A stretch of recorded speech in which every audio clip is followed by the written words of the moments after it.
제 학창 시절에 특별히 고3 시절 이야기로 한번 좀 시작을 해 볼게요. 저는 학창 시절에 특히 고등학교 때 그렇게 공부를 잘 하던 학생은 아니었습니다. 근데 제가 왜 공부를 잘 못했냐면 그것은 우리 주변에서 흔히 볼 수 있는 아니면 여러분들의 자녀들과 같은 이유입니다. 바로 우리 애는 머리는 똑똑한데 공부를 안 해서 제가 공부를 못했던 이유는 머리는 똑똑한데 공부를 안 해서였습니다. 그런데 이제 고3 시절이 되니까 좀 정신이 바짝 들더라고요. 그래서 누구나 고3 시절에는 고민하고 또 열심을 한번 내보잖아요. 그래서 결심을 했습니다. 그래, 내가 여태까지 하지 않았던 그런 공부를 해보자 라고 결심을 하고 책상 앞에다가 나는 올해 무슨 대학 무슨 학과에 간다라고 이제 써붙였어요.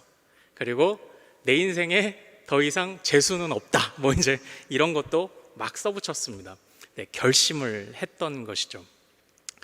그런데 그 야심차게 결심은 했었는데 그 결심한다고 그게 다 되는 건 아니더라고요.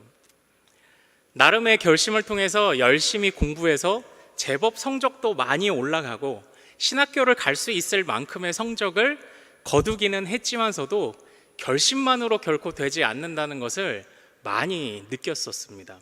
결심과 더불어 해야 할 것이 있었습니다.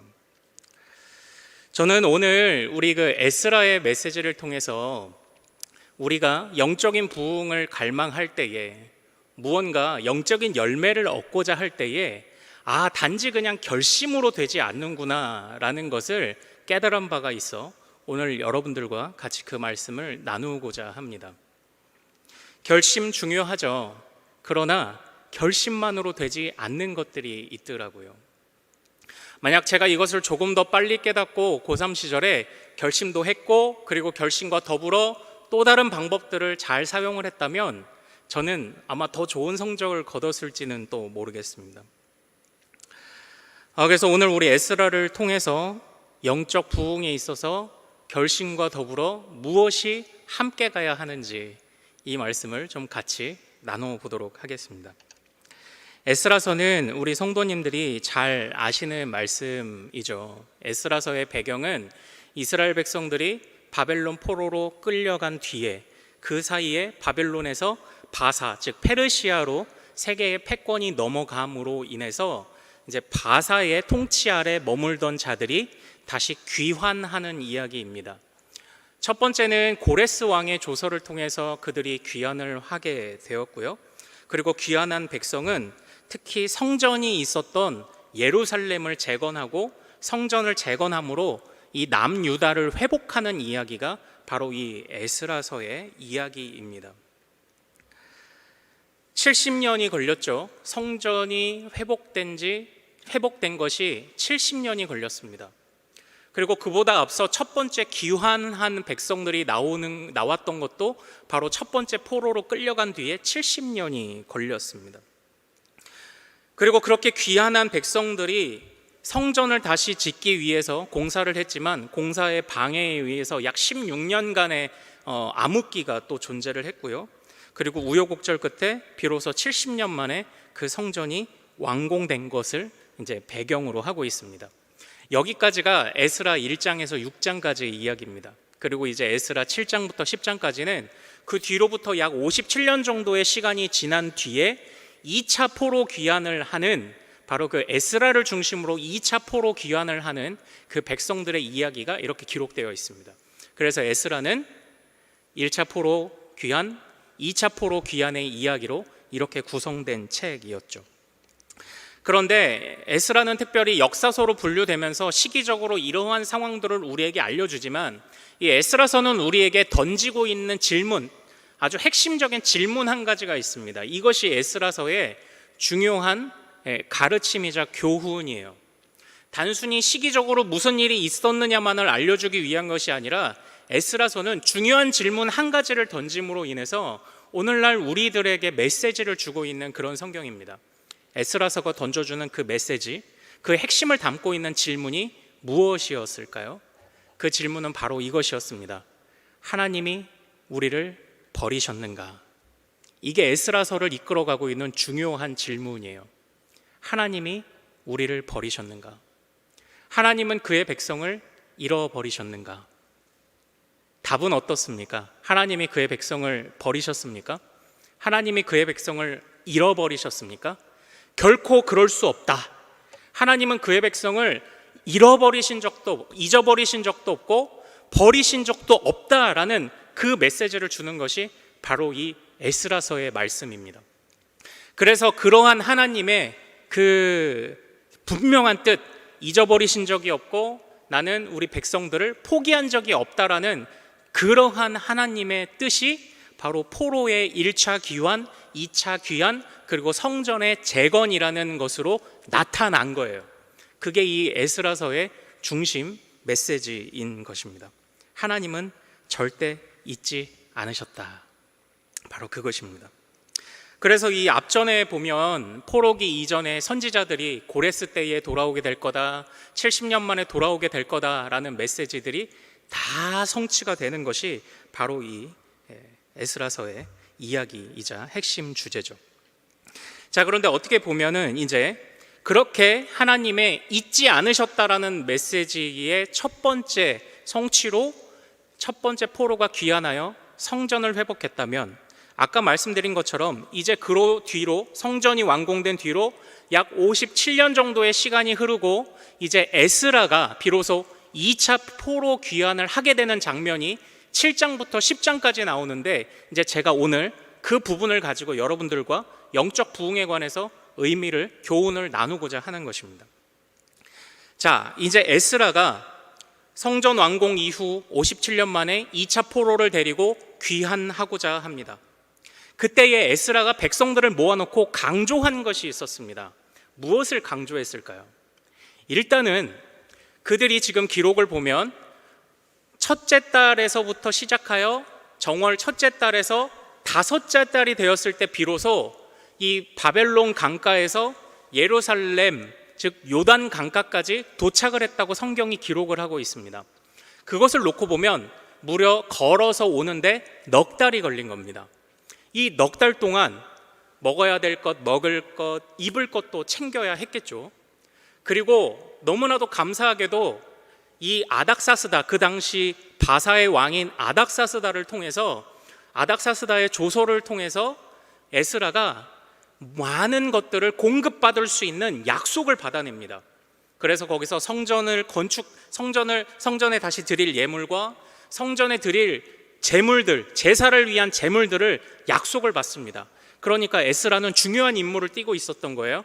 백성들을 넉 달 동안 바벨론에서부터 다시 요단강가 예루살렘까지 데려와야 하는 임무도 가지고 있고, 또한 친히 왕이 하사한 예물을 잘 가지고 잘 간수하고 지켜야 하는 책임도 가지고 있었고, 심지어는 그것을 뛰어넘어 그 예물이 성전을 위해 그리고 제사를 위해 온전히 사용되고 있는지 그것을 감시하는 역할까지 다 감당을 해야 됐던 게 바로 에스라의 역할이었습니다.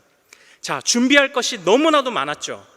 먹을 것, 입을 것, 예물도 챙겨야 되고요, 은금과 폐물들도 챙겨야 하고요, 이것이 제대로 사용되는지 온 신경을 다 써야 했습니다.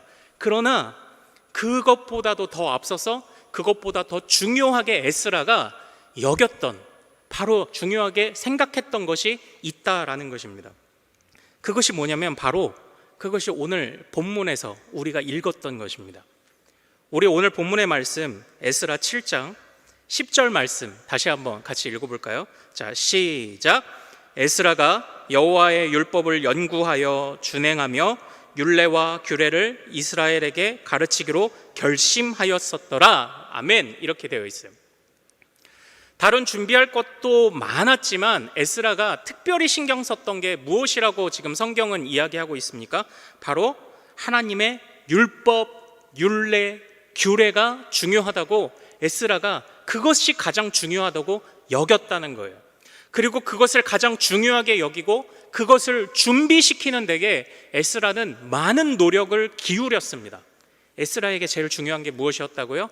하나님의 율법, 규례, 하나님의 말씀이었다라는 것이죠. 마치 1장에서 6장에서는 에스라 1장에서 6장에서는 이제 성전이 재건되면서 그 성전 재건이 정말 감격스럽게 그려지고 있기는 하지만 마치 이 에스라 7장을 보면 그 성전 건물만으로는 충분치 않다고 말하는 듯한 그런 느낌을 받게 합니다.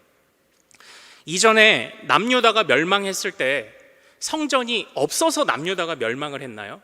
아닙니다. 성전이 있는데 남유다가 멸망을 했습니다. 왜 성전이 있음에도 불구하고 남유다는 멸망을 했습니까? 그것은 바로 이 성전이 남유다를, 성전이 이스라엘 백성들을, 하나님의 백성들을 지켜주는 것이 아니었기 때문이었습니다. 성전이라는 것은 겉으로 드러나는 외형입니다. 성전이라는 것은 일종의 시스템입니다.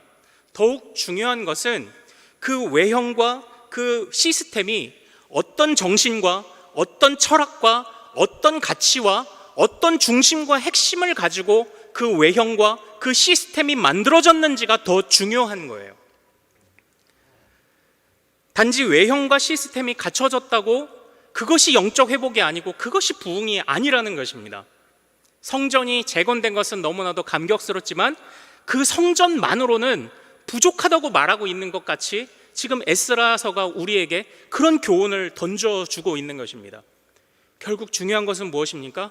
그 성전 안에 무엇을 채울 것인가가 중요한 것입니다.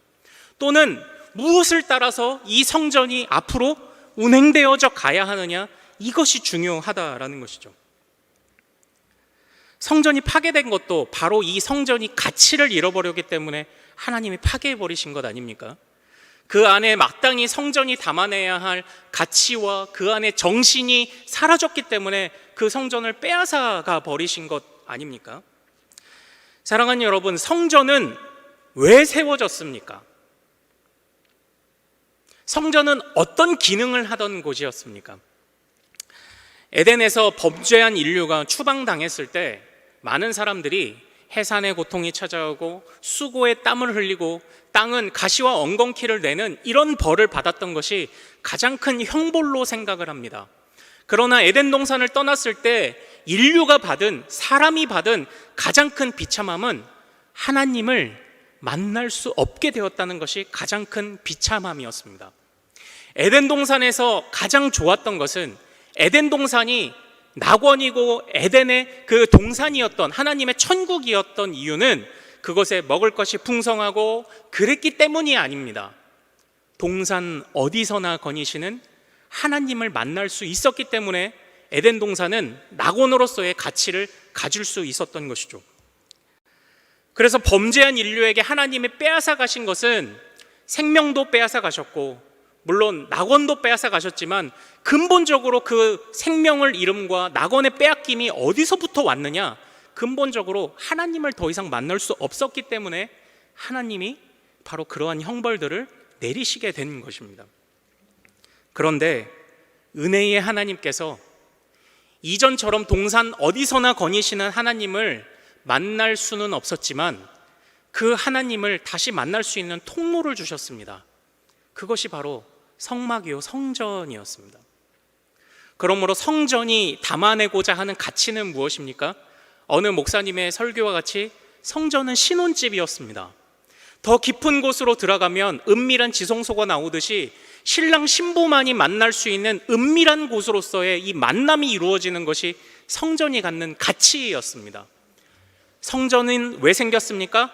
하나님과의 만남을 위해 생겼습니다. 그러나 성전이 왜 무너졌습니까?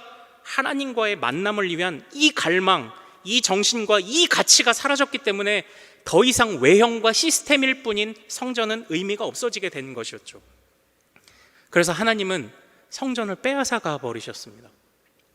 돼지목에 진주를 줄 수 없듯이 가치를 모르는 것은 더 이상 그 사람에게 소유가 될 수 없습니다. 하나님은 그것을 앗아가십니다. 하나님과의 이 만남이라는 이 가치가 필요했습니다. 성전은 다시 재건되어 있었지만 그 안에 채워 넣을 하나님과의 만남이라는 이 가치를 드러내주는 것, 그것이 무엇이었습니까? 바로 에스라가 집중했던 하나님의 율법이요, 율례요, 규례요, 하나님의 법이었던 것이죠. 그래서 에스라가 그것에 더 많은 신경을 썼습니다. 챙겨야 할 짐도 많고 가야 할 여정도 많고 정말 단속해야 되는 예물들도 많았지만 그보다도 더 귀한 것이 있었던 것이죠. 우리가 앞으로 성전에 무엇을 채우고 살아갈 것인가? 그럴싸하게 갖춰진 외형과 시스템을 뛰어넘어 우리는 무슨 가치를 따라갈 것이냐, 이거에 집중을 했던 것이 바로 에스라였던 것이죠. 그래서 에스라는 다시금 재건된 그 성전에 하나님의 법이라는 가치를 채워 넣기를 원했습니다. 사랑하는 우리 대전중앙의 모든 가족 여러분, 우리 모두는 사실 부흥을 꿈꿉니다. 그런데 영적인 부흥은 어떻게 옵니까? 영적인 부흥이라는 것은 단순히 어떤 행동을 했기 때문에 오는 것은 아닙니다. 단순히 무엇을 했기 때문에 오는 것은 아닙니다. 겸손하게 그저 하나님의 말씀 앞에 엎드려 하나님의 뜻을 구하고 그것을 분별하며 그것을 따라 나아갈 때 영적인 부흥은 저절로 찾아오는 것입니다. 영적인 부흥은 어떻게 보면 부수적인 것입니다. 이스라엘의 부흥은 부수적인 것이었습니다. 가장 중요한 핵심은 이스라엘은 하나님과 만날 수 있었던 것, 이것이 이스라엘이 갖고 있는 가장 중요한 핵심이었던 것이죠. 영적인 부흥을 갈망하십시오. 그러나 초점을 정확하게 맞추십시오. 하나님께서는 단 한순간도 포로기 생활 중에도 그의 백성을 버리신 적이 없다고 말씀하셨던 것처럼 때로는 우리가 예상치 못했던 일들을 겪고 살아가지만, 그러나 우리가 하나님이 계시다면, 하나님이 우리와 함께 하시다면 우리의 주변의 모든 상황들과 외형과 드러나는 것들은 그렇다 말할 수 없을지라도 우리는 부흥을 말할 수 있고 소망을 말할 수 있어야 합니다. 영적인 부흥의 초점을 정확하게 캐치하십시오. 무엇이 잘 되어 나가는 것이 부흥이 아닙니다. 하나님이 함께 하시는 것이 부흥입니다. 그리고 하나님의 때에 하나님이 잘 되어 나감도 허락하실 것입니다. 그러하시지 않을지라도 우리는 부흥을 경험할 수 있습니다. 주님 함께 하시면 그것이 부흥입니다. 에스라는 지금 그것을 갈망하고 그것에 집중하고 있습니다. 영적인 부흥을 갈망하고 이때 에스라는 조바심을 내진 않습니다. 그에게는 그저 열정이 있을 뿐입니다.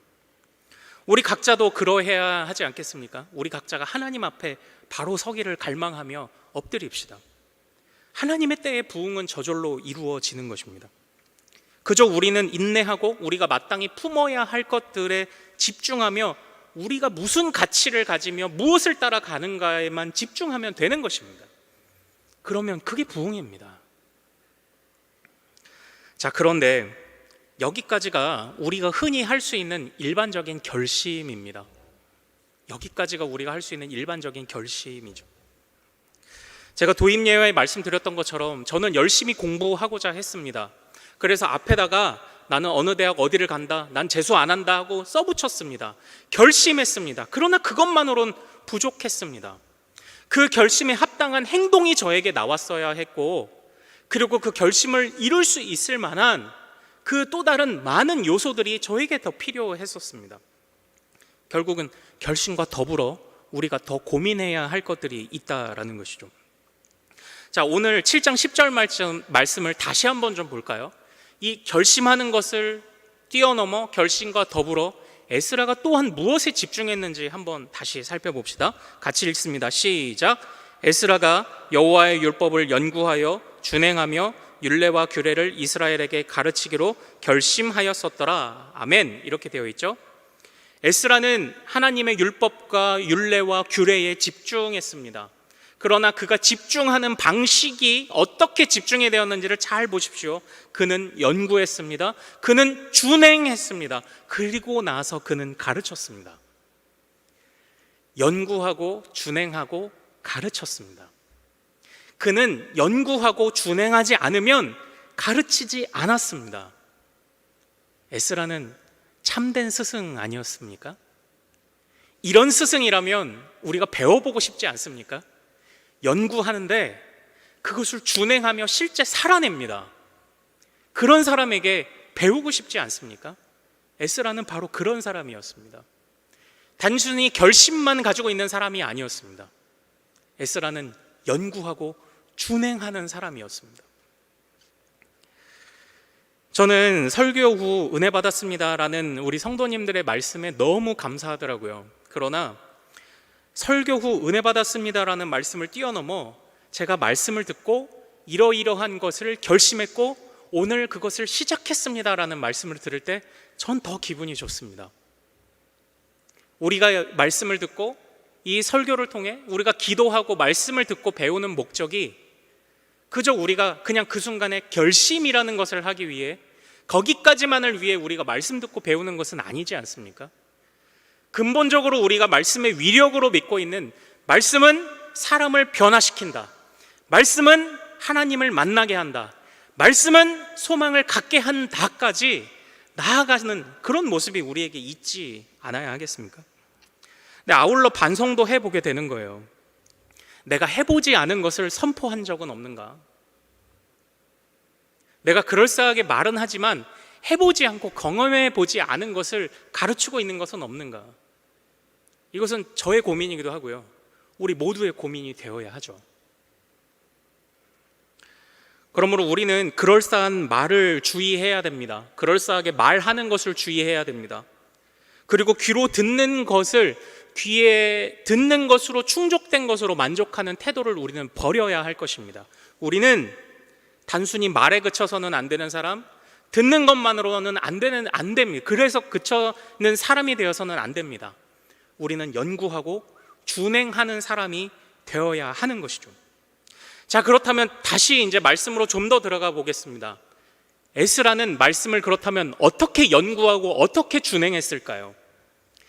에스라가 말씀을 어떻게 연구했는가? 제가 그것을 직접적인 말씀으로 찾아보기에는 쉽지 않았습니다. 그러나 그런 힌트를 얻을 수 있는 그런 부분이 있었습니다. 이 부분이 너무 길어서 제가 자막으로는 부탁드리지 않았습니다. 우리 7장 1절부터 이어지는 말씀을 한번 좀 볼까요? 성경책을 찾아 한번 보십시오. 7장 1절부터 이어지는 말씀을 보면, 9절까지의 말씀을 보면, 정정하겠습니다. 1절부터 5절까지의 말씀을 보면 이 에스라가 어떤 사람인지의 정체를 밝히는 그런 말씀이 나옵니다. 바로 에스라의 족보가 등장하죠. 에스라는 스라야라는 사람의 아들입니다. 남유다가 멸망하기 직전 바로 앞전에, 멸망하기 두 번째 대제사장이었던 사람의 아들이라고 합니다. 그리고 에스라는 쭉쭉쭉쭉 가면 누구의 아들이고 누구의 손자고 누구의, 여기서 보면은 그 뭐 현손이요, 이런 증손이고 현손이요, 현손이라는 말이 고손이란 뜻이래요. 그리고 누구의 오손이요, 육손이요, 칠손이요, 이거를 하나하나 나열하고 비로소 아론의 16대 손까지 이야기를 합니다. 성경은 왜 에스라의 족보를 이렇게 길게 나열했을까요? 그냥 흔히 생각하기에는 이 에스라가 믿을 만한 사람이구나를 보여주려는 의도도 있겠죠. 그러나 에스라가 누구의 16대 손이라고 했습니까? 아론의 16대 손입니다. 그리고 그 16대 손 아론으로부터 하나하나 거쳐왔고 대제사장의 뼈대 있는 가문이라는 것을 지금 성경이 밝히고 있는 것 아닙니까? 결국 여기서 제가 힌트를 얻었던 것이 뭐냐면 이것입니다. 에스라는 뼈대 있는 가문이었다. 무엇에 뼈대 있는 가문이요? 말씀에 뼈대 있는 가문이었다. 제가 여기서 에스라가 추구하고자 했던 말씀 연구의 방향을 이렇게 결론을 내렸습니다. 에스라는 정통신앙을 배웠다. 정통신앙을 연구했다. 그의 16대 손의 계보가 부끄럽지 않을 말씀을 연구했다. 그의 대대로 대제사장 가문에서부터 이어져 내려오던 말씀을 그는 습득했다. 제가 좀 이런 원리들을 좀 간접적으로 이 안에서 좀 발견을 해냈어요. 정통신앙의 후예였다, 에스라는. 그리고 에스라는 바로 그 신앙에 집중했다, 이거예요. 누구에게 배운 것인가가 이게 중요하다는 거죠. 그는 정통신앙을 배웠습니다. 그는 바벨론 포로기에 살던 사람이었지만 그에게는 정통한 말씀이 있었습니다. 오늘날 우리가 더욱더 말씀을 연구할 때 정통신앙에 주의해야 한다는 생각을 저는 요즘 부쩍 하고 있습니다. 사랑하는 여러분, 말씀을 연구하십시오. 그러나 정통신앙을 배우십시오.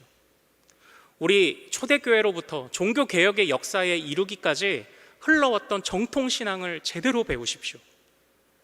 저는 오늘날 정통신앙이 중요하다는 이유를 어디서 느끼냐면 유튜브를 볼 때마다 느껴요. 우리 코로나 기간 특히 유튜브를 통하여 우리가 많은 도움을 받았죠. 많은 말씀을 접할 수 있었습니다. 많은 온라인 예배들을 접할 수 있었습니다. 그러나 사랑하는 여러분, 유튜브에는 검증되지 않은 말씀들이 너무나도 많습니다. 모두가 다 성경적이라고 저마다 이야기를 합니다. 그러나 그것을 조금 듣고 있다 보면 뭔가 좀 이상한데 싶을 만한 것들이 유튜브에 너무 많습니다. 근데 더 큰 문제는 우리가 들어서도 모르는 것들이 버젓이 성경적이라고 들려지는 게 문제라는 것이죠. 사랑하는 여러분, 원리는 간단합니다. 우리가 이단의 메시지들을 왜 우리가 받지 못합니까? 그들은 정통이 아니기 때문입니다. 사랑하는 여러분, 우리가 유튜브에 있는 것들을 왜 분별하지 않으면 안 됩니까? 그 안에 정통한 신앙이지 않은 것들이 교묘하게 숨어 있기 때문입니다. 사랑하는 여러분, 왜 우리가 점점 더 우리의 신앙의 선배들의 그 계보를 따라서 정통한 신앙을 배워야 합니까? 정통한 방식으로 성경을 해석해야 됩니까? 분별하기 위해서입니다. 정확한 것을 따라가지 않으면 하나님을 만날 수 없기 때문입니다. 오늘날 우리들은 얼마나 많은 감정과 감성에 호소하는 기독교를 만나고 있습니까? 우리에게 왈칵 떠오르는 그 눈물 한 방울로 우리가 정통신앙을 말해서는 되겠습니까? 절대 안 될 것입니다. 주님이 우리에게 감동을 주십니다. 눈물 흘릴 일이 있습니다. 우리의 마음이 뜨거워지는 일들이 분명히 있습니다. 그러나 정통신앙 아래서 분별해내야 합니다. 그 눈물이 모든 것을 다 설명할 수 있지 않습니다. 정통신앙, 참으로 건전한 신앙 안에 우리가 서 있는가, 그것을 연구해야 한다라는 것이죠. 에스라는 정통신앙을 연구하는 사람이었음을 저는 확신합니다. 왜냐하면 에스라는 하나님의 마음을 분명히 알고 있었기 때문입니다. 뒷부분 8장에 보면 에스라가 이스라엘 백성들을 출발하기 직전에 바벨론에 있는 아하와 강가에 모아놓고 한 가지를 선포합니다. 무엇을 선포했을까요? 금식을 선포합니다. 사랑하는 여러분, 성경 안에 금식이 언제 처음 나왔습니까? 바로 시내산에서 모세가 하나님의 말씀을 받기 이전에 금식하였습니다. 그리고 또 미스바에서 사무엘이 이스라엘 백성들을 함께 데리고 회개할 때에 그 사무엘은 백성들을 금식시켰습니다. 사랑하는 여러분, 에스라가 왜 백성들을 출발하기 직전에 금식시켰을까요? 인원 점검도 해야 되고 먹을 것은 제대로 챙겼는지, 금과 은, 폐물은 정확한 양이 있는지도 점검해야 됐는데 왜 가장 먼저 에스라는 금식을 시켰을까요? 하나님의 마음을 알았기 때문입니다. 정통한 신앙의 계보를 따라 그가 연구하고 익혀서 연구하고 준행해 본 결과 하나님의 마음이 어떤 것인지 결론을 내렸기 때문입니다. 우리가 이대로는 하나님을 만날 수 없다. 우리가 하나님의 말씀을 이대로 받을 수 없다.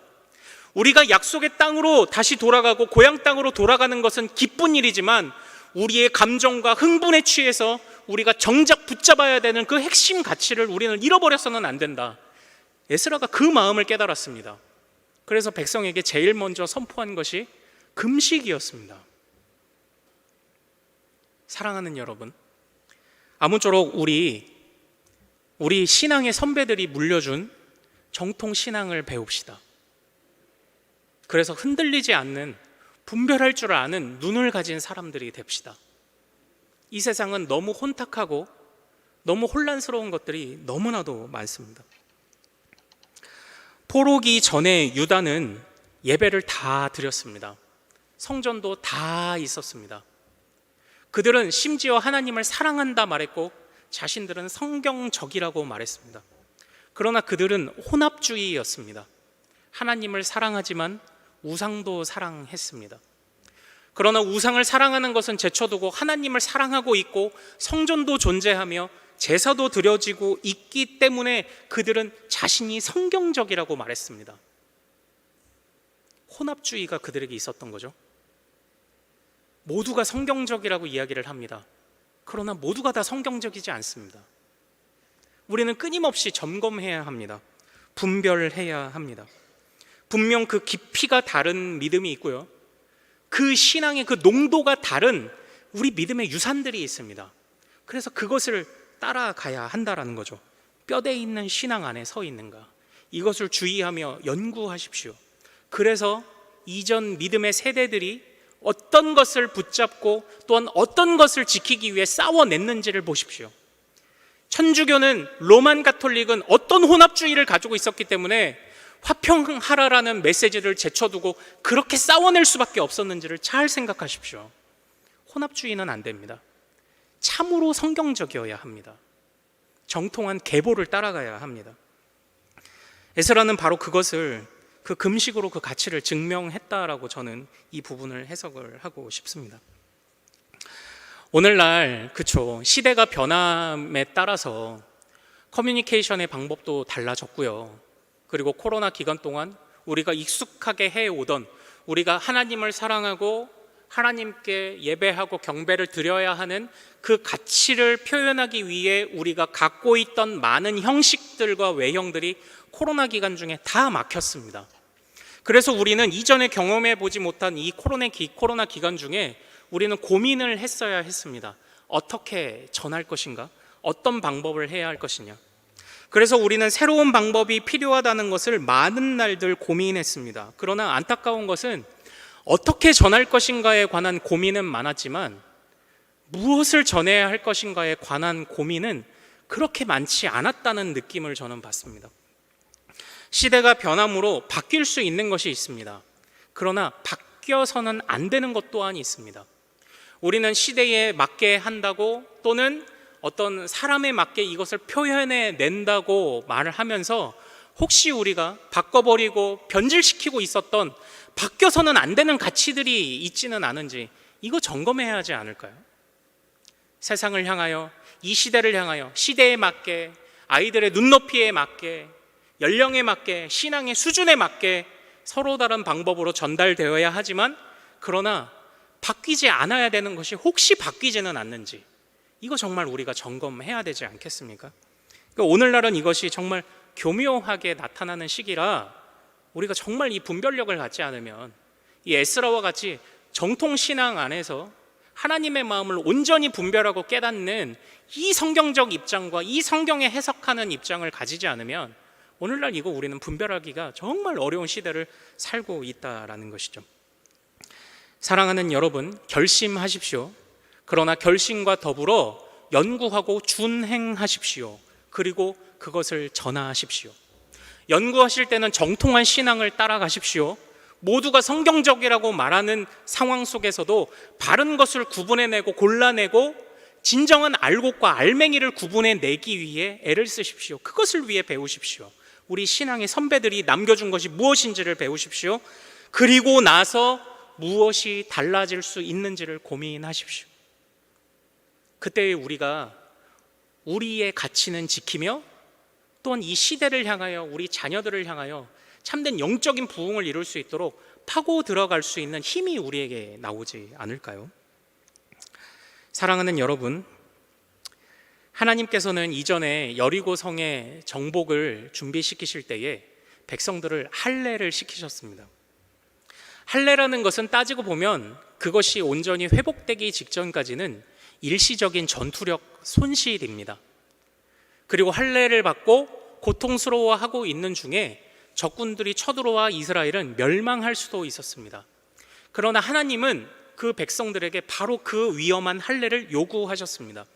일시적으로 전투력을 상실할 수도 있는 바로 그 할례를 명하셨습니다. 왜 그 할례를 명하셨습니까? 전쟁은 하나님께 속한 것이기 때문에 전쟁을 어떻게 싸우느냐의 문제보다 앞서 우리가 지금 누구의 편에 서 있느냐가 더 중요했기 때문입니다. 하나님, 사랑하는 여러분, 오늘날도 하나님께서 이끌어 가시는 부흥의 방법이 이 세대 가운데 하나님의 나라를 점점 번져가게 하는 방법이 다를까요? 아닙니다. 우리는 세상의 수많은 가치들이 아무리 우리의 귀에 수많은 소리를 하더라도 끊임없이 하나님이 말씀하시는 가치를 붙잡고 가야 하는 사람들입니다. 그리고 이 원리는 변하지 않습니다. 우리가 끊임없이 하나님의 편이라는 것을 증명해야 됩니다. 그때의 영적인 부흥이 오는 것 아닐까요? 우리가 하나님의 편에 온전히 서기 위하여 연구하십시오. 준행하십시오. 정통신앙에 머무르십시오. 그리고 행동하여 가르치십시오. 그때 하나님께서 우리에게 부흥을 주실 것입니다. 사랑하는 여러분, 결심만으로는 되지 않습니다. 결심을 하려거든 온전한 결심을 하십시오. 이 자리를 나가는 즉시 여러분들은 이 말씀을 절대 망각해서는 안 될 것입니다. 여러분들은 반드시 연구하셔야 됩니다. 준행하셔야 됩니다. 정통 신앙을 궁금해 하셔야 합니다. 분별하기 위해 애를 쓰셔야 합니다. 이 자리를 떠나도 그 일을 하십시오.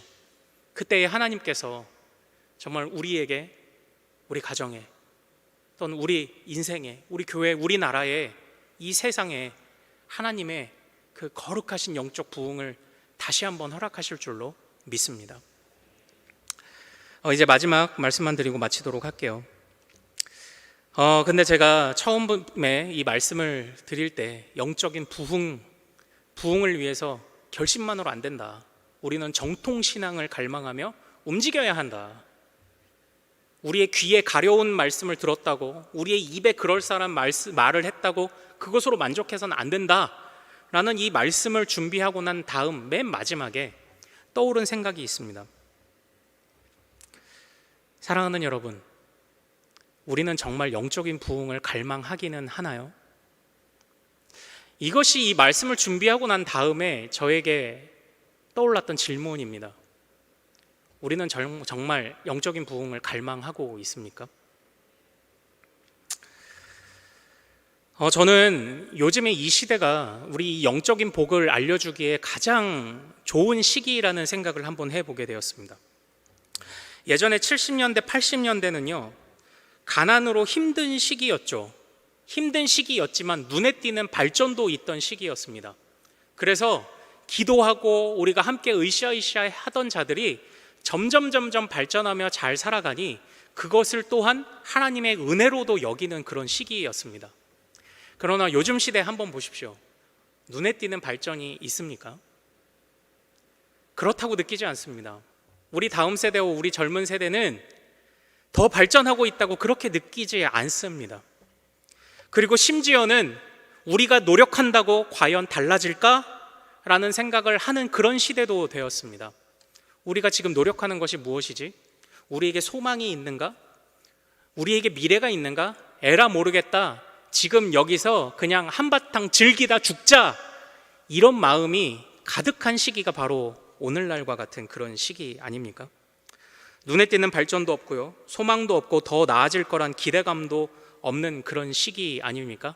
그러나 너무 재밌는 것은 이러한 시기에 제가 어디선가 인터넷 검색어 순위를 한번 본 적이 있는데 그 중에 상단수가 마음의 평안, 정신과 상담, 미래에 대한 고민, 두려움, 염려, 우울증, 불면증이었다는 것, 저는 거기서 너무나도 놀랐습니다.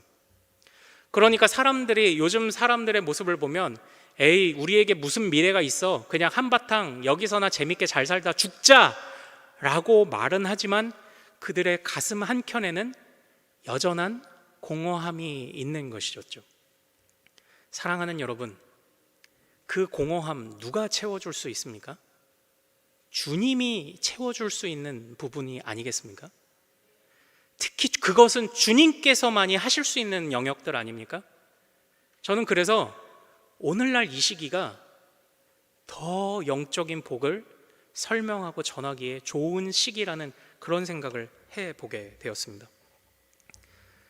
그러므로 우리는 영적인 갈망을 참으로 가져야 합니다. 영적인 부흥을 위해 연구하고 준행하고 정통 신앙 위에 서 있어야 합니다. 더욱 그래야 합니다. 이 시기는 교회만이 채워줄 수 있는 그런 공허함들이 있는 시기입니다. 우리 교회가, 우리 성도가 그것을 먼저 회복합시다. 그리고 이것을 들불처럼 번져나가게 퍼뜨려 갑시다. 주님이 하실 수 있습니다. 주님의 백성들이 할 수 있습니다. 결심으로 그치지 마십시오. 결심을 뛰어넘어 행동하십시오. 이 자리에서 결심하고 나아가서 여러분들의 행동을 바꾸십시오. 점검하십시오. 새로운 결심을 하십시오. 더욱더 연구하고 갈망하십시오.